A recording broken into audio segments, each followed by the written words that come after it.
朋友們，別再為了省那幾分錢的 API 調用費，把你們公司未公開的財報、幾萬行核心業務代碼、客戶的 VIP 名單，直接丟給免費的 AI 去處理了。這一次 DeepSeek 疑似草稿紙滿天飛的事件，根本不是什麼好玩的科技圈大瓜，它實打實的在所有的企業老板和 IT 負責人的桌面上拍下了一張隨時可能爆雷的100萬級隱形安全賬單。那今天我們就來算算這筆連大廠都不敢明說的賬。就在最近，三言財經等多家媒體和大量網友的實測截圖，在各大科技圈和投資群裡徹底的炸了鍋。大家發現了一個相當詭異的現象，在 DeepSeek 的網頁端開啟深度思考模式，關閉聯網搜索，然後在對話框裡輸入一個特定的標籤，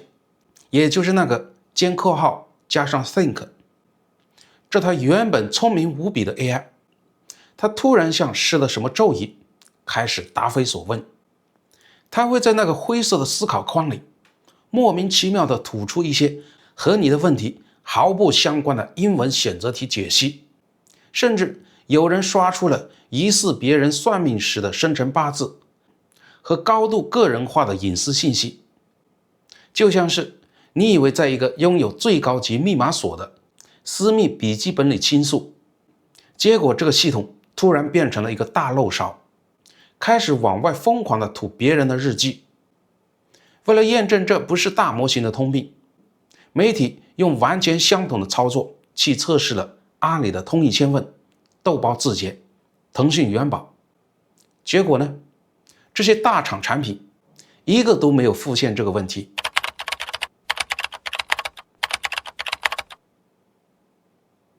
說到這裡，我要先把事實的邊界劃清楚。目前官方沒有任何的通報，也沒有任何第三方的安全機構能夠實錘證明這些吐出來的內容就是此刻另一個真實用戶正在輸入的聊天記錄。到底是跨用戶的實时串號，還是 AI 訓練時吃進去的髒數據被隨機的吐出，還是模型腦子短路產生了賽博幻覺呢？目前沒有定論。但朋友們，這恰恰是我們今天做這期視頻最想聊透的核心。不管這到底是不是一次實錘的隱私洩露，它已經在這個行業裡撕開了一道深度難以估量的信任裂縫。你交上去的是最終的完美答案，但在系統的底層，那根看不見的管子裡流動的，可能還有你根本不想讓人看到的草稿。而且我先告訴你今天最核心的結論，這張賬單分為2筆，第一筆是你看得見的 API 調用費，聰明的錢；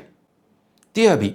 是你看不見但足以讓人傾家蕩產的合規治理的錢。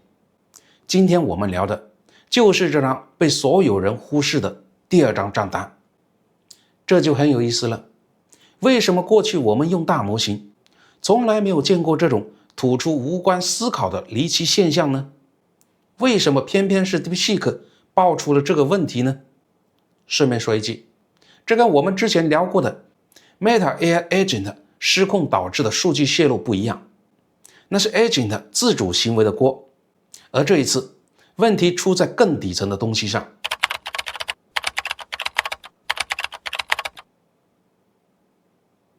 真正的原因藏在 DeepSeek 為了創造那個震驚整個硅谷的低成本神話時，在底層動的一個頗為危險但也頗為天才的架構選擇。如果你去翻 DeepSeek 官方的 API 開發文檔，你會發現一個劃時代的改變。他們在系統接口層面硬生生的把大模型的思考過程和最終答案做了物理級別的切割。他們專門搞出了一個獨立的參數段，叫 Reasoning Content， 也就是推理內容。這意味着什麼呢？這意味着 AI 的思維鏈，也就是我們俗稱的草稿紙，不再是藏在黑箱裡虚無縹緲的概率過程了，它變成了一段實打實的，可以被獨立提起，可以被展示在屏幕上，可以被開發者拿去訓練其他模型的數字資產。當然，這個完整的字段只有通過 API 調用才能獲取，普通用戶在網頁上看到的只是灰色思考框裡的部分輸出，完整的草稿紙藏在更底層。簡單說，就是 AI 的草稿紙變成了一個被明碼標價的產品對象，把思考過程變成產品，聽起來很酷，對吧？但酷是要付出代價的，這個代價就是相當恐怖的算力消耗和顯存的壓力。為了把 API 的價格打到讓所有同行懷疑人生的地步， DeepSeek 祭出了第二件大杀器，極端激進的磁盘上下文緩存 Context Caching。 咱們用人話翻譯一下這個技術。假設大模型是一個超級的考場，以前的考场，每個考生進來發一張全新的卷子，發一沓全新的草稿紙，考完試，草稿紙直接扔進碎紙機。下一個考生進來，哪怕考的是同一道題，系統也重新發新的草稿紙，從頭算一遍。這種做法相當安全，絕對不會串卷子，但代價是運營成本高得嚇人。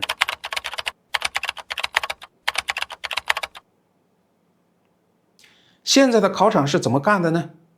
為了把成本壓到極致，系統不僅收答題卡，還把所有考生的草稿紙全部收上來，存在一個龐大的底層硬盤陣列裡。當下一個考生進來，系統發現他提交的題目前半部分跟上一個考生的一模一樣，就直接去底層的硬盤裡把那個考生算過的草稿紙啪的一下抽出來，複用到這次計算裡。據官方的宣傳數據，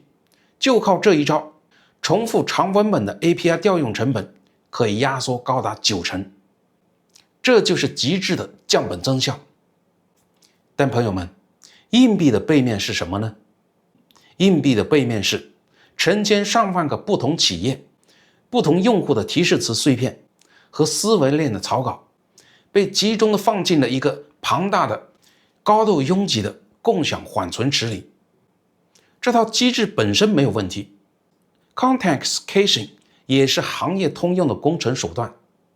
但問題在於，當草稿紙的體量從幾百字急劇膨脹到幾萬字，高並發流量同時湧入時，底層緩存隔離層的實際管理難度是指數級上升的。當把草稿紙變成產品和為了省錢把草稿紙混在一起管理，這兩件事在壓力不同時同時運轉的時候，麻煩就可能出現了。這就引出了目前行業裡頂尖算法工程師們推演出的3種技術歸因。第一種，那個特殊的 think 標籤，就像一記催眠咒語，直接觸發了模型內部的格式換節。模型遇到這個敏感的控制字符，注意力機制短路，開始不受控的胡言亂語，這是最輕微的情況。第二種，它在預訓練階段吃進去的海量髒數據，在特定條件下被隨機抽樣吐了出來。說白了，就是 AI 在做夢，夢到了以前看過的一道英文題，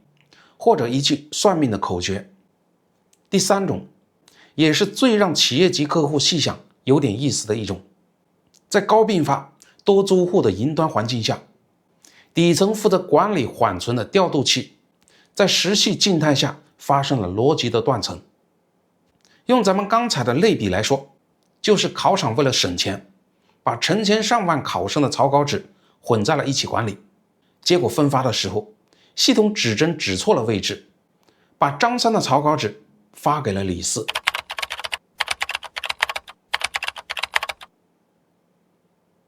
朋友們，我的判斷是，最值得警惕的是第三種可能性。但請注意我的措辭，今天我們不是來給代碼找茬的程序員，我們是來看懂背後商業賬本的。這3種技術可能性，哪一種已經徹底坐實了呢？現在沒有定論。真正要命的商業邏輯在於，無論是 AI 在做夢，還是草稿紙發串了，全都指向了同一個無法迴避的結論：思維鏈已經不再是安全區了。只有草稿紙變成了一個可以被緩存、被展示、被跨節點傳輸的產品對象，那個被你們都忽視的第二張賬單就已經悄悄地在法務部門的桌上了。咱們說個很現實的場景，假如你是一個創業公司的老闆或者企業 IT 負責人，你看到 DeepSeek 的 API 價格這麼便宜，能力又這麼強，趕緊接入。你把公司內部的智能客服、財務分析系統全部連上了這個幾分錢就能跑100萬 token 的便宜接口，你看着每個月省下來的幾萬塊錢服務器開銷，心裡美滋滋的。但你可能根本沒有仔細看過那份長達幾十頁，絕大多數人連滾輪都不拉，就直接點同意的開放平台服務協議和隱私政策。如果你真的逐字逐句的去摳裡面的法律條款，你會驚出一身冷汗。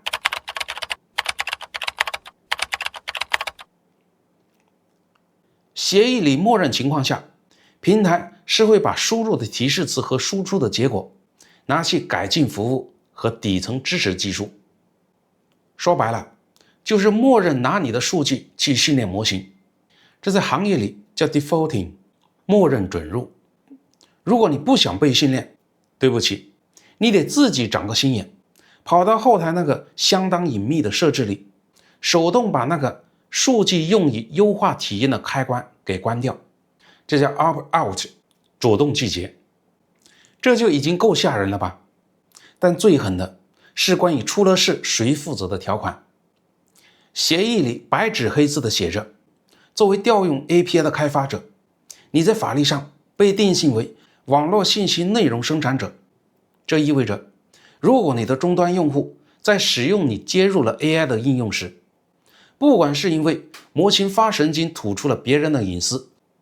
還是因為草稿紙沒藏好泄露了商業機密，只要招致了第三方的索賠，平台方是擁有法務免責金牌的，在法庭上掏錢賠償的是你，監管部門約談的是你，面臨業務停擺的全都是你。這就叫責任回彈。平時不出事的時候，你好我好大家好，你誇大模型聰明，模型賺你 API 的錢，一旦出了哪怕一丁點的安全事故，所有的法律責任、賠償責任、合規壓力都會像彈簧一樣，瞬間全額回彈到你這個調用方的身上。你想想看，在中國做 To B 的政企市場，合規的底線有多硬？國家出台的生成式人工智能服務安全基本要求，對企業級 AI 應用的安全底線，那要求高的不是一般的高啊！只要你的企業應用接入了 AI， 你就必須建立起一條不可逆的數據脫敏流水線。你不能把包含客戶身份證號、財務數據的原始文本直接餵給大模型。更重要的是，相關規定要求你必須具備超過半年的無損的審計日誌留存能力。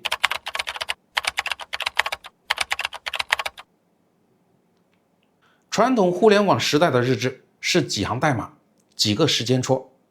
但大模型的日誌是什麼呢？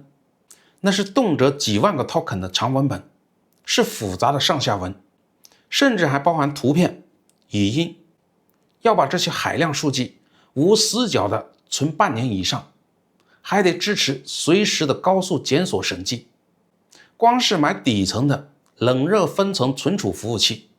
就得砸進去一大筆錢。在國內市場，登保3級認證的初始成本，加上這套日誌基礎設施，輕鬆就能超過100萬量級，遠比 API 省下來的服務器開銷要多出好幾個數量級。這筆錢不會因為你今天調用的 token 價格便宜了就憑空消失，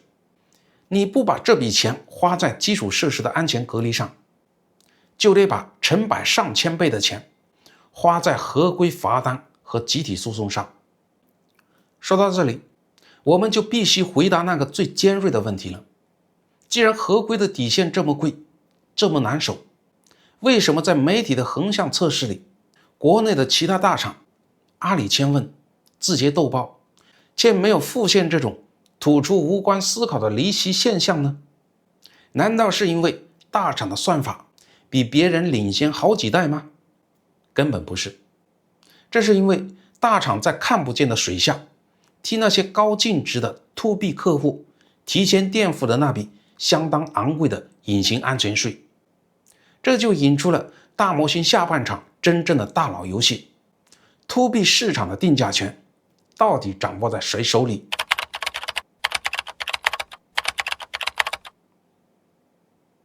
先看字節跳動旗下的火山引擎，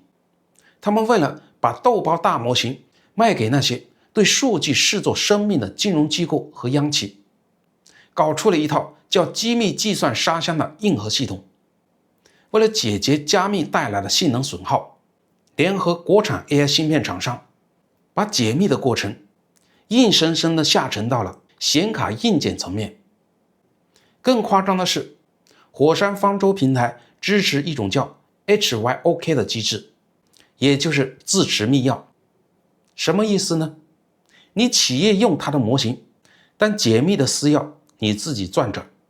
锁在你们自己公司的保险櫃裡。數據傳到雲端，全都是最高強度的密文。模型在密態下完成推理，哪怕是火山引擎自己的工程師，沒有你的密鑰，也看不到你的明文數據裡哪怕一個標點符號。這就是從架構上剝奪了雲廠商對客戶數據的控制權。再來看看阿里雲，阿里在推廣百鏈專屬版的時候，主打的就是簡單粗暴的物理切斷。很多企業不敢用大模型，就是怕多租戶共享算力池，怕自己公司的財務報表和別人的小說混在同一個顯存裡。阿里雲是怎麼幹的呢？他們直接把政務雲和公共互聯網徹底切割。這不是給你在軟件上畫一塊虛擬網段就忽悠你完事，人家是直接從底層的網絡光纖、供電設備、服務器機架，給你做100%的物理機房隔離，加上 L4 級別的內網零信任微服務清洗，直接把橫向滲透的路給堵死。你的數據就是在這個封閉的物理城堡裡完成推理的。你看懂了嗎，朋友們？ DeepSeek 代表的是模型能力和成本壓縮的極致曲線，而大廠代表的是企業級合規兜底和信任重構的重裝裝甲曲線。這兩者沒有誰對誰錯，只是他們打的根本不是同一場戰爭。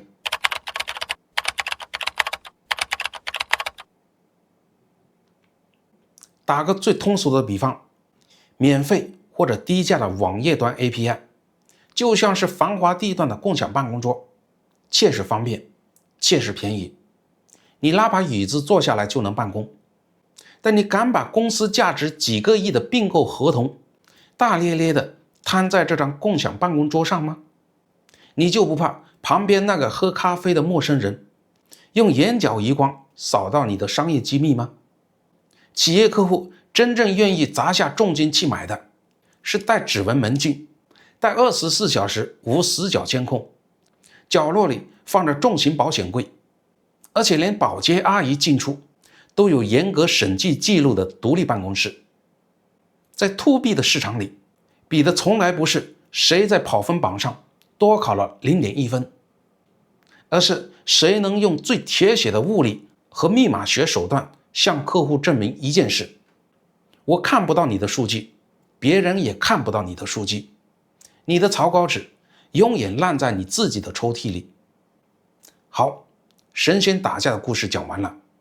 落到每一個看視頻的普通打工人、獨立開發者或者中小企業老闆的身上，在這場 AI 草稿紙滿天飛的風暴裡，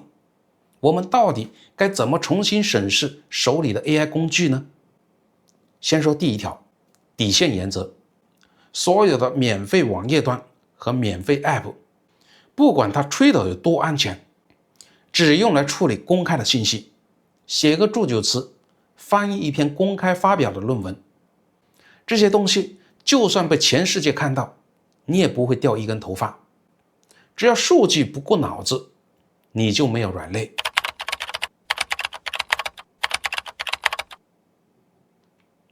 第二條，隔離原則。任何涉及公司生死的敏感材料，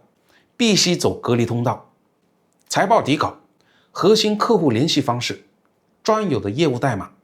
千萬不要圖省事，直接扔進免費的網頁對話框裡。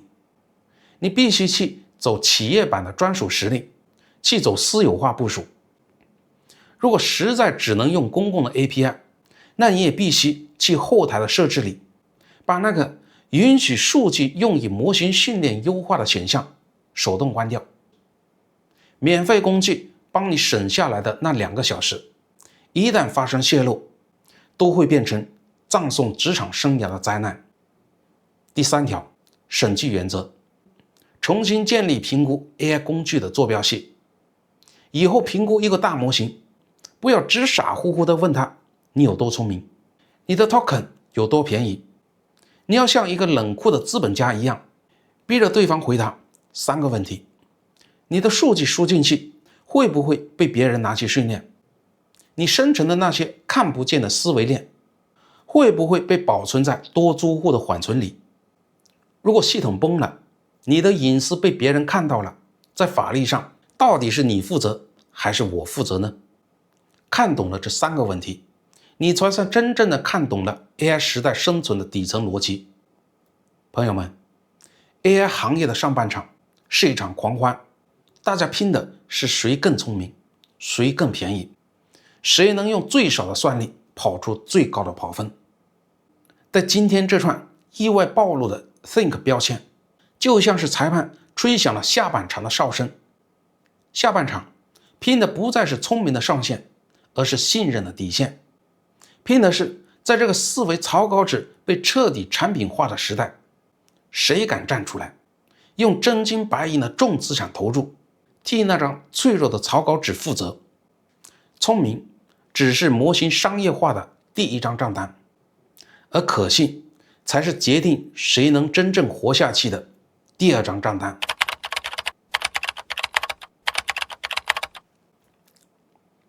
屏幕前的你，你覺得在 AI 時代，便宜和安全真的能两全嗎？